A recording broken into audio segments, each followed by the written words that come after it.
let's look at how Steve Jobs announced the first iPhone, and we'll break down what makes him such an amazing public speaker. This is a day I've been looking forward to for 2.5 years.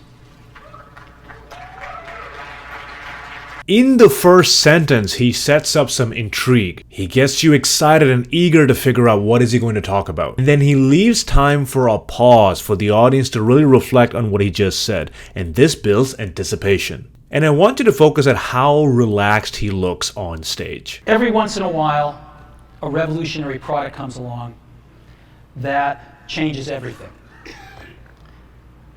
And Apple has been, well, first of all, one's very fortunate if you get to work on just one of these.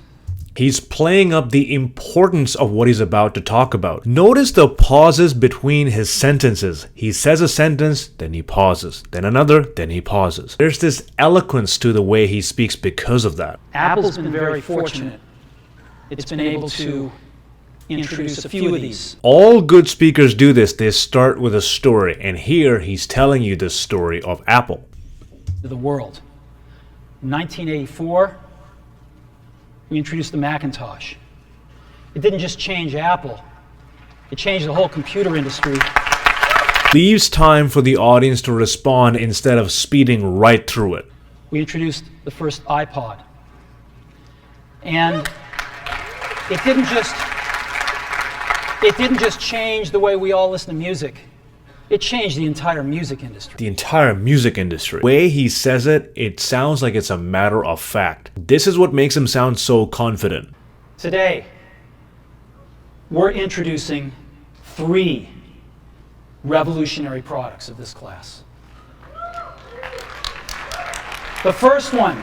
Notice he said 3 new products. Every time you are specific about the number of things you'll talk about, it gives you more credibility. For example, here's a few tips to lose weight. Here are 3 tips for you to lose weight. The second one just sounds like I've thought about it more. You're seeing this pattern of him allowing the audience to sit with the emotion for a bit. Let the excitement build. Now this next part is genius. Pay close attention. 3 things.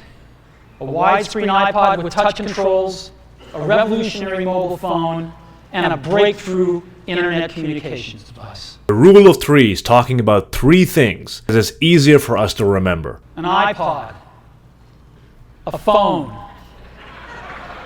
and an internet communicator. An iPod, a phone. Are you getting it? He keeps repeating this because the audience will remember, what is an iPhone? It's an iPod, it's an internet communicator, it's a phone. This is one device.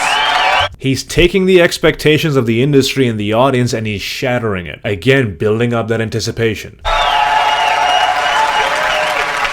And we are calling it iPhone. Today, notice that little bit of a pause before he says iPhone. We are calling it pause iPhone. You milk the moment. Today, Apple is going to reinvent the phone. And here it is.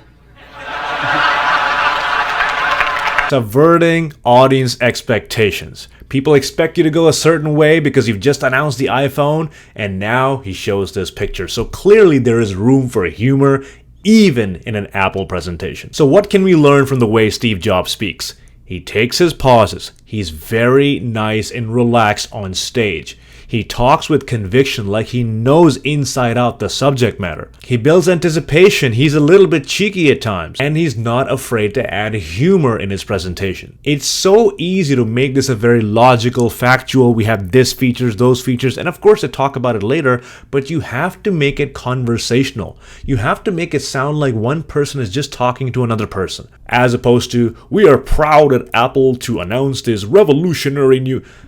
Then it doesn't seem conversational. I hope you enjoyed this breakdown. If you want to see more of those, and if you have suggestions, let me know in the comments, and don't forget to subscribe if you enjoyed this. I'll see you in the next one.